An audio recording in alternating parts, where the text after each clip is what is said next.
Hi there, Glocal citizens. Welcome back to the podcast that inspires a borderless mindset around manifesting a new world. I am your host, Florence Adu, coming to you from Brooklyn, New York, and my guest is in Nigeria, which I'm happy to be hosting today. She is an innovative, pragmatic, and result-oriented professional, helping to improve wellness with the goal of improving life expectancy and reducing health illiteracy through her organization, LiveWell Initiative, or LWI. As CEO and first vice chairman of LWI, which is a nonprofit public health NGO, her vision is to increase the life expectancy of Africans to age 70 by the year 2030. Let's hope she does that. Mrs. Bisi Bright, welcome to the podcast. Oh, hi, Florence Adu. It's a privilege and pleasure to be here. I feel highly honored to be here, and I'm happy to be here. Thank you. Wonderful, wonderful. So let's just get started. Tell us, where are you from? Where are you local? And what is your craft? Thank you. My name is Bisi Bright. I'm from Lagos, Nigeria. Well, here in Nigeria, we have three major tribes. I am Yoruba. We have the Yorubas, the Igbos, and the Hausas, and then we have over 200 other tribes. But I belong to one of the three major tribes, so I'm Yoruba from Nigeria. But I am Yoruba by marriage and also by birth. But my original hometown is a place called Ilesha in Oyo State, Osun State, Nigeria. I used to be an indigenous of Oyo State, but the states were broken into two, and so I'm now from Osun State. Nigeria, but that's originally, and then by marriage, I'm from Lagos. Here in Nigeria, you claim your marital. Okay, I have a friend who just started his farm there. So it's nice to see that connection. And where are you local? I live and work in Lagos. Okay. And what would you describe as your craft? Yes, I am a clinical pharmacist by profession and also a public health practitioner. So my craft is I would call myself a public health pharmacist because I combine two professions in the health field. Let's jump right into the conversation. So you're a pharmacist by training, you're a health professional. What attracted you to the health sector? Yes, right from childhood, I always had this philanthropic heart. I remember when I was a growing child, my dad once punished me because I sneaked out of the house to go and help the woman who just had twin babies to help carry the babies, take care of them, and all. So I've always loved children. I've always had this philanthropic heart. So right from my childhood days, I knew that I would want to go into one of the philanthropic or humanitarian professions. And then as I grew older, I started being drawn towards doing something in the health system. And then when it came to career counseling, my dad would encourage me to either read pharmacy or dentistry, because he would say if you read medicine, you will still serve humanity, but you can be called upon any time. Whereas if you read dentistry or pharmacy, you can still serve humanity, but you would have some time to yourself. So I decided to go for either pharmacy or dentistry. Okay, got it. And so from your studies, did you work directly in the pharmacy world, basically, like in a pharmacy? Is that how you first started to actually interact with people in the health space? Yes. So so I ended up reading pharmacy, and then right from pharmacy school, I started interacting with people, and I really liked pharmacy because of the fact that you could from scratch formulate a medication and see to it that people get well when they're taking such medications and so on. And then we always had our industrial attachments and clinical attachments, and so we had experience with patients. We could interact with patients even before I got my full qualification. So that really attracted me to the profession, and I've never once regretted being a pharmacist. But I also wanted to do a little more. And so that was why I went for a master's in public health so that I could get closer to the grassroots population, which I couldn't really reach directly as a pharmacist, unless we came to you in the community or in the hospital. I wanted to go into the community instead of the patient coming from their home to the place. And so I went in to do public health. And I also did, after reading pharmacy, I went to specialize in clinical pharmacy. And then I went on to do a master's in public health. So that's where I am now. And it's like I've been able to cover the areas I wanted to cover. So I feel quite happy doing what I'm doing now. So where did you study for your master's? Did you stay in Nigeria? Did you move abroad? I read my first degree here in Nigeria, and I got a bachelor's degree in pharmacy with second class honors. And then I went on to do a fellowship, which is a postgraduate diploma in clinical pharmacy. The fellowship would take you 4 to 6 years postgraduate after your first degree to earn. And I earned that in 6 years after my first degree. I also earned that here, studying here in Lagos, Nigeria, but it was from the West African Postgraduate College of Pharmacists, which is an institution run by the Anglophone West African government, the ECOWAS, or the West African Health Organization. So it's run by the governments of the Gambia, Nigeria, Ghana, Sierra Leone, Liberia, and it is in affiliation with the Francophone partner. So six West African Anglophone countries in partnership with the Francophone, but this particular college is run strictly by the Anglophone under the West African Health Organization. And then the Francophones also have their own, also under the West African Health Organization. So I got my fellowship there. And the West African Health Organization actually runs 4 colleges. They have the West African College of Surgeons, the West African College of Physicians, the West African College of Nursing, and the West African College of Pharmacy. So that's where I earned my fellowship diploma. And then a few years later, I went to Zimbabwe, to the University of Zimbabwe, where I got a master's in public health. Even though the fellowship is rated higher than the master's, I still went to do a master's in public health because I wanted to have more knowledge in public health and, a kind of licensure that would take me into blighted communities and so on. I wanted. So how did you find studying Zimbabwe? Studying in Zimbabwe was quite good. Actually, I didn't really go to Zimbabwe principally to study, but at that time, my spouse was on a posting to that country, and so I went there with him and family. And although it was happenstance, I found it quite good. And I also did the management course. I just wanted to study what I could. And the MPH program in Zimbabwe was quite lengthy, and they had some, a few issues with the politics. Right, exactly. I actually got my MPH certificate. Yes, the MPH degree. They had the MPH degree, but I got the MPH certificate. But I loved it there, and I made a lot of friends, and I'm still in touch with some of my friends that I made when I was there. Interesting. So was the program quite Pan-African? Yes, the Masters in Public Health program was very African. In fact, I loved it because with the MPH, you had to do several research projects. You had to go on field practice experience. You had to travel to the rural areas and go into the fields and go into the villages. So I really loved that aspect of it. It made me have a good feel of the country. So it was a very good experience for me. And it made me understand rural health much better.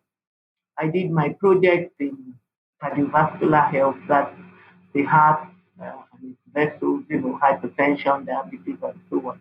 And we had real practical experience. We could go into the villages, I was really surprised. I saw that the government would buy kits for even for the villagers where their literate children could help them check their blood pressure and so on. I was really impressed with that. Interesting.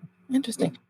So it was a very good experience for me. It was a very good experience. I can I imagine. loved it So then, so much. doing your practical work there and achieving your MPH, and then coming back to Nigeria to conceivably do similar types of work, what are some of the contrasting features of working in the field there versus working in the field in Nigeria? Yes, although they're both African countries, but I'll first of all talk about the similarities so that I can point out the contrast. The similarities I found were that in terms of the African tradition, the respect for the elderly and all that, that was quite well manifested in those communities in Zimbabwe, despite all the foreign influences and all that. So having said that, I noticed the first major thing I noticed that was a very sharp difference between Zimbabwe and here is the fact that I noticed a lot of westernization in the villages, which we don't really have here. Our villages are still as simple and plain as they were. You won't find a villager in Nigeria saying it's tea time, I want to drink tea. But over there, even in the villages, they know it's tea time and so on. So that really surprised me. So we would go on a field project, a public health project, and it's tea time, and the villagers are having tea. So you either have to wait a bit, wait a while till they're done with their tea time and all that. So I noticed a lot of westernization of the culture, even in the villages. I think I may be wrong, but I think it's because of the fact that they had extended farms and a lot of westernized farms. So maybe the farming Mm. Mm-hmm. Mm-hmm. the culture went into the farming thing and so spread even into the rural areas. That is just a speculation. I wouldn't really know why. So that's the first thing I noticed. The second thing I noticed is that, like I said, the government would buy kits like a blood pressure measuring kit, self-monitoring kit for the patient, and the patient now has to keep a record and then bring it with them to the hospital, I mean, to the clinic or, their next appointment. And I noticed that even if that parent or the person who is living with chronic disease is not literate, there'll be somebody who is literate enough to keep those records for them. We also have that here, but it is not that well done here. And then we don't really have government buying individual kits for people in villages, unless there is a CSO, an NGO that is distributing kits and so. So that's one other thing I found very different. Yes, and of course their food is different from ours. Okay. Interesting. We have a lot of variety of food, but they love the sadza and wheat. That's the staple food there. You said they love what? Sadza and rape. The sadza is the corn meal, and then the rape is the leaf. The leaf. Their foods are very different from West African food. Right. Right. In West Africa, you have the fried plantain, you have the jollof rice, you have quite a variety, but they eat sadza and rape. They love it. They love it because Okay. Do they also, I know that in the East versus the West, that spices very differently. yes, in West Africa we eat spicy food. Over there they don't like it spicy at all. Right. Right. Right. They don't like it spicy. But if you want it spicy, they have these slim green peppers that you could just chew. You bite, and it gives you a bit of spicy hot taste. You can bite that with your sadza. That's how they. But they love it. I made a lot of friends, and they love their meals. Just like we love our meals there. They love their meals too. Okay. Got it. Got it. They love their steak. They take the sadza and rib with like a T-bone steak or something. They love it. Of course, I learned to eat it too. I learned. So this is a good segue into my Glocal speak question. And you can choose Zimbabwe, Nigeria, Yes. other parts of the world that you've lived and worked in. But this is where we want to hear what you hear. So Yes. I ask my guests to share a word, phrase, or saying that is a meaningful part of your local experience and why or how you came to value it as Glocal speak. Well, a meaningful value, when I talk of my local experience, I think I would call it a common value that is common to all the places I have been. I've also been in Bangladesh, which is totally different from totally out of Mhm. Africa, that's in Asia. But one thing I've seen is that kindness is a common denominator which everybody welcomes and loves. And I've seen that if you're kind and empathetic to people, it matters not whether you're tall, short, fat, slim, black, white, whatever. Mm, Kindness is mhm, a common denominator that links people together and really brings people together in a way that you can never ever really fathom. And I learned that more from when we were in Bangladesh, which is former East Pakistan. Years ago, when we were in Bangladesh, I noticed that our cook then, his name was Purowa. Purowa was such a nice man, elderly but very nice. And if you ask Purowa to boil you an mhm, egg or to make steak or anything at all, he'll ask you, do you want it the Italian way or the British or the mhm. American? So anything he's cooking for you, he has to ask you what style you want it Mm, cooked in. And Ruwa was such a nice person. When we were coming back to Nigeria, I felt like bringing him back, but that was impossible because he was a company cook for Unilever then, which was my husband's employer. And even in Zimbabwe too, I remember when we got there for the first time, I didn't have any friend, I didn't know anyone, and I just didn't know what it would be like. But the word kindness again, I just found that people were nice and kind, and we took to one another, and I still have my friends in Zim up till now. We still call each other, we WhatsApp each other, and so on. So I think kindness is just one common denominator everywhere in the world, even here. You find kind people, kind people around you who are kind to you. You want to remain their friends, irrespective of tribe or race or culture. So I think kindness is the key word. And then one thing I learned from mhm, my own dad, my father, he passed on 10 years ago, but one thing I learned from him is he always told me, don't ever quarrel with anyone over money or worldly goods, fighting over property, money. So that's another lesson of life that I've learned. So kindness, and then not taking things with mm, levity, not putting too much value on. mhm. Keep it light and kind. Nice. Yes, Okay, yes, so Bisi, you traveled, you're in the field, you've gone to Asia, around Africa, and then you're back in Nigeria and looking for solutions. So how did you come up with or gravitate towards the LiveWell initiative? What is the genesis of LiveWell? yes. The genesis of LiveWell is a very interesting one. A friend of mine called me that she lost her sister-in-law who was 44 years old at the time, a young engineer who had a heart attack, and she wasn't even aware that she suffered heart disease, and she just had a heart attack. Of course, she was hypertensive, but when you talk of heart disease, people are looking at hypertension plus some other complications and so on. So this lady was not aware, and she had a heart attack, and the family was threatening to sue the clinic and the physician and all that. So I just thought of it that might have been an avoidable death. And I had come across previous cases of avoidable death. So I said, well, maybe one or two low dose aspirin tablets may have saved that life, you know. And that what a waste. An engineer, And when you have women who are engineers, they're not as many as the men.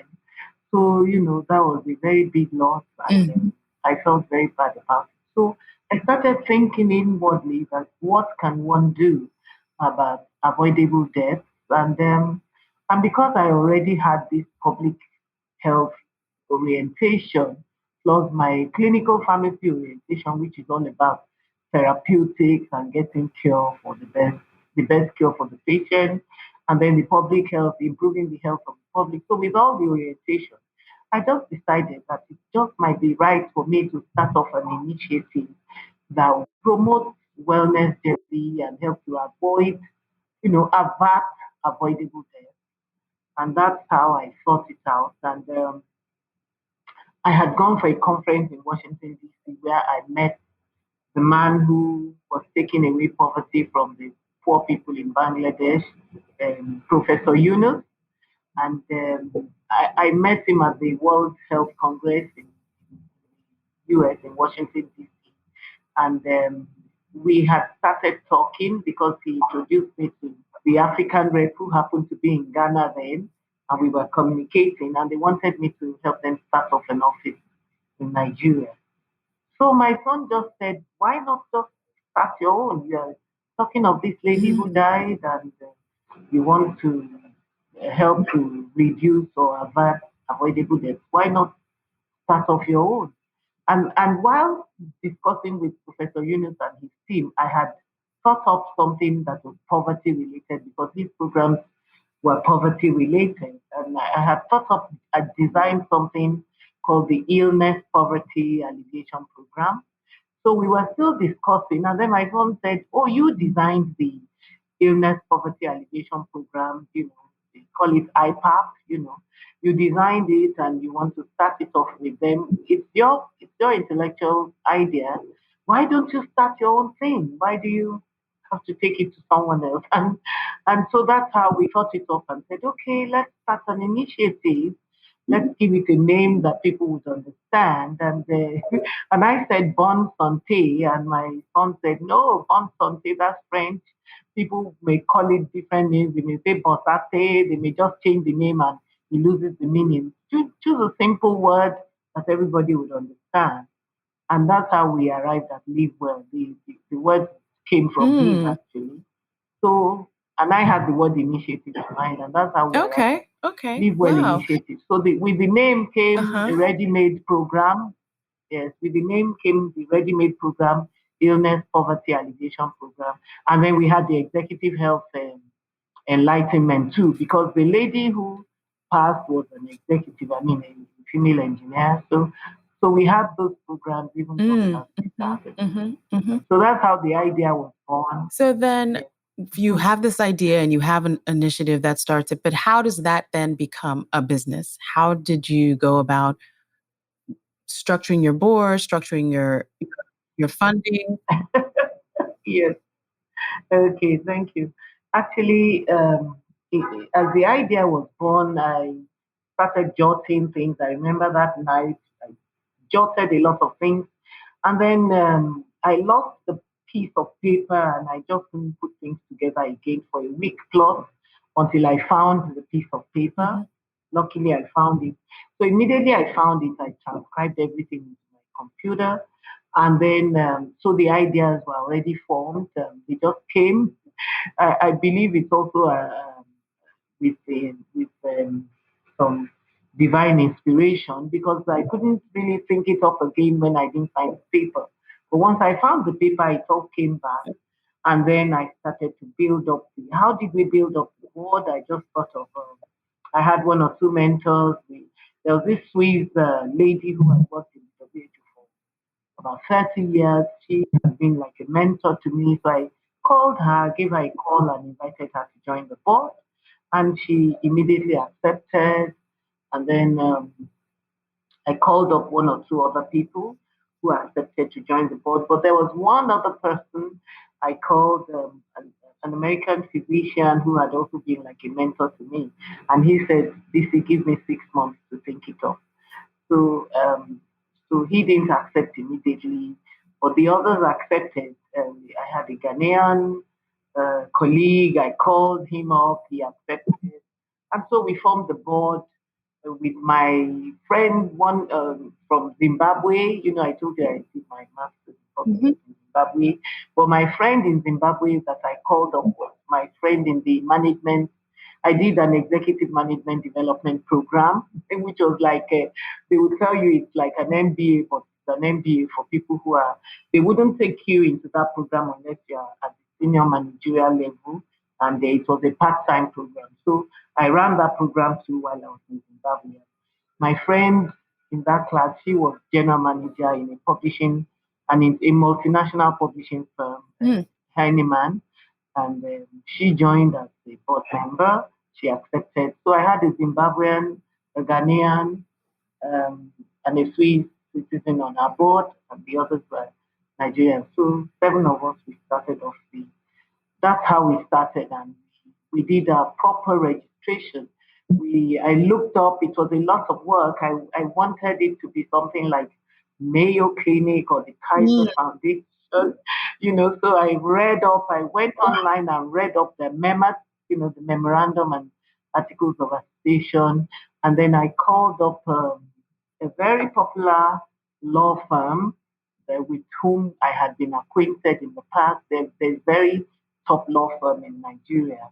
And to my greatest surprise and joy, they accepted to draw up our memorandum and articles of association for us. I knew I couldn't afford to pay their fees because they're very expensive. They work with all the embassies and everybody, but we were lucky they accepted to be our company secretary and legal advisor, and they also accepted to give us pro bono services. And now that this is now 14 years down the line, they are still company secretary and legal advisor, and they still give us the pro bono services. So when people see the law firm on our profile, they know that we are definitely credible for them to be our lawyers. So that's how we could draw up everything. And we were able to put everything in place. It took a bit of time. We had to draw up our start off funding, budget, and all that. And of course, start off everything had to come. I think 100% of the start off funding came from my purse, because the Swiss lady had advised me that we should shun donor funds if we wanted to grow. So we did not start off looking for donor funding at all. I had to get money from savings, and it was small, but we were able to start off with that. And we also started off with the policy of not looking for donor funding. And we decided that we would not look for donor funds until we were 10 years old. And I think we were able to achieve that. So we crossed the 5-year mark, by which time most organizations would be dead. We crossed that. Each year we had the policy of adding on a new program each year. So we did that for the first 5 years. And then the next 5-year tranche, we consolidated and said we wouldn't launch new programs, but we couldn't avoid it. We still ended up launching 1 or 2 new programs, because our programs kept growing. And we just kept having more and more partners. We work across the corporate sector. We work with top partners. We work with multinationals, and we work with communities. And so you said until 3 years ago, you were self-funded. Yes, we were self-funded. Wow, that's quite impressive. So when you say self-funded, we got our first. Well, we got our first grant in 2016, and we started off in 2007. So that was the 10th year, and it was a very small grant. It was a very small, and that was very good. But that basically allowed you to start to set a track record for other potential donor funds. Yes, but even up till now, we are not really relying on donor funds. We generate our income internally. We design programs that will bring in honoraria. Like when we run an executive health seminar, we ask for honoraria that would not really be like, they're not really charging fees. They're not as high as charging commercial fees. But we do a lot of barter. So when it's time to purchase products we need, some of them we get them by barter.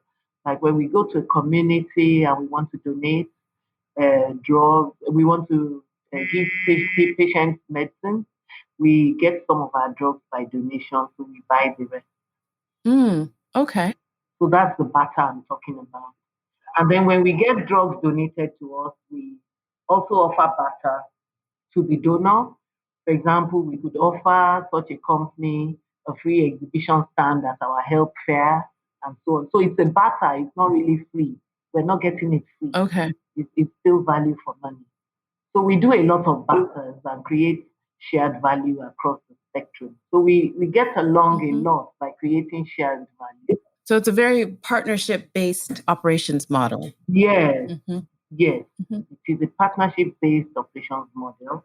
And then we didn't even realize that was what we were doing. We just knew that from what our Swiss director advised us then, that we should always offer something for whatever we're asking for so that the other person is incentivized to work with us. So we did that, and that helped us a lot. And we always created innovative things. And every year, at the end of the year, we would have our year-end event. We would reward the most innovative officer, the most punctual, the most hardworking, and so we had things like that in place that kind of incentivized the volunteers, so they always wanted to do better. And then we found that we were able to create value across the value chain. And then I came across Professor Mark Kramer, the professor of Harvard, who was the innovator of the Creating Shared Value, the Shared Value Initiative. But we had been doing that even before we came across him. So when we came across the Shared Value Initiative and so on, we just saw that, oh, this is what we've been doing. Now there's a name to it, something like that. Got it. Makes sense. So we're in the midst of a global pandemic. And, the stats that I see looking globally, particularly looking at Africa, I mean, globally, I guess 25% of the global population has been vaccinated. And in Africa, I don't believe it's more than 5% of the population. And so thinking public health wise, and we know that vaccines typically work, especially for childhood diseases that, have been decades and decades long in implementing. We also know that there's generally hesitancy within amongst Africans due to Western and colonial practices that were always, to some extent, the experimentation was on us Africans. And so looking at your pharmaceutical background as well as your in the field public health background, my question is vaccinations versus treatment, particularly around COVID. So tell us what your perspective is. And then I know that you as an organization have done quite a bit around the pandemic necessarily. So tell us more about what your perspective is on that and then some of your activities. My perspective on vaccination versus treatment is that, well, I would say that as a clinical pharmacy practitioner that definitely prevention is better than cure. As such, I would rather see vaccination as a preventive measure, but vaccination alone will not help. So it is a total package which involves vaccination, non-pharmaceutical methods of prevention, that is masking, using the sanitizer, hand washing, physical distancing, and so on. All of that as one package, vaccination as one package. And then the third one, which mostly Africans use, the steam inhalation, which I'm not sure they use it in the West, but many Africans use that because the coronavirus is very, very sensitive to heat. So steam inhalation, non-pharmaceutical methods, and vaccination. I think that is the answer to it. Having said that, within the LiveWell Initiative here, we have a set of study protocols that we put in place for COVID-19 response. It may sound a bit selfish. We actually called it our study protocols for COVID-19 response in Africa. But the reason why we put the African title there is that we felt that Africa would not be able to afford the big money that would be needed for the vaccine. And so we felt, well, if Africa does not have the vaccine, what can Africa use? We didn't foresee that vaccines would be donated that quickly. And even now that they've been donated, like you said, less than 5% of Africans have had access to the vaccine. So we are still working on the mindset that without vaccines, what do you do? So without vaccines, adhere to the non-pharmaceutical protocol, hand washing, wearing your mask, and using your sanitizer, physical distancing. And then we also believe very much in the steam inhalation. But in addition to that, and with my background in clinical pharmacy, we formed the clinical research team where we believe in repurposing old medicines that have been proven to have action on some of these viruses. In particular, the 4-aminoquinoline, we got the Health Systems Research and Ethics Committee approval. We got an approval from Ogun State in Nigeria and also from Oyo State in Nigeria. And so the Oyo State Isolation Center in Nigeria is actually using our study protocol. So you can call it we may not call it a full clinical trial because it's not approved at the national level, but at the state level, they are running clinical trials by using these protocols. And the unique thing is that not one life has been lost since they started using this protocol, since March last year when they started. And our clinical research team is an 18-man team. I emerged as the leader of that team. I'm not a professor, but I emerged as the leader of the team. We have 4 professors on our team, and the team lead for the Oyo State, who is the professor. He's the principal field investigator. He's a professor and past the chief medical director in a tertiary health institution. And his team actually generates the data. They are the ones at the isolation center directly taking care of the patients. They even had a 91-year-old patient, but that patient did not pass. The patient spent 22 days on admission, which was the longest length of stay we have had. We've sent out our articles for manuscripts for publication. We published some of the preliminary data. Now we've sent out our very first full script, and a scientific open access journal has accepted it for publication. When it is published, we will give it some publicity. I'll let you know. And we just last week I was so happy because I received some good news that we have another 600 and something data set from PCR positive tested clients who were also treated at the isolation center, and they've all been discharged. They are well. And now that there's a third a wave, which is Delta variant, fresh data is now being collected for the Delta variant, but it is still this set of protocols that they are using. The protocols contain several medicines for aminoquinolines for repurposing in a staggered step, like a stepped care. You start from step 1 and you escalate it to step 4 using different 4-aminoquinolines, depending on what the patient has presented with. So we've recorded great success and we want to publish the work.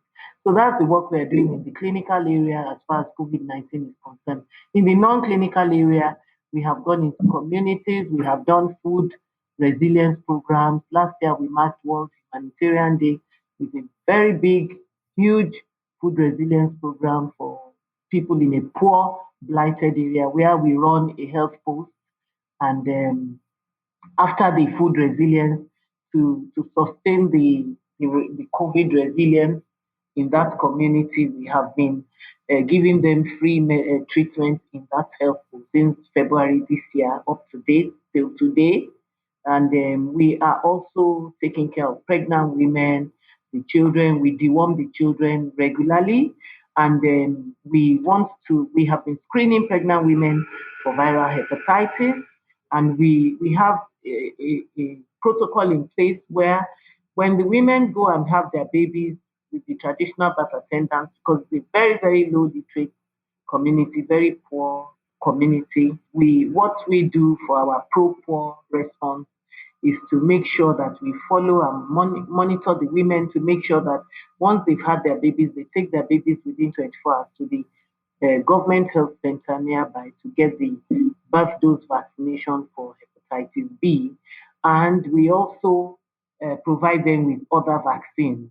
We work in partnership with government, so the Primary Healthcare Board sends us nurses who work with our own nurses to make sure that the babies are immunized and the pregnant women, we offer antenatal care for them. But we don't take deliveries because we don't have the facility. There's no one sponsoring us. If we had a sponsor, we are willing to expand the services to start taking deliveries. We have 2 gynae doctors on standby, but there is no facility where we can take delivery. We have several nurse midwives.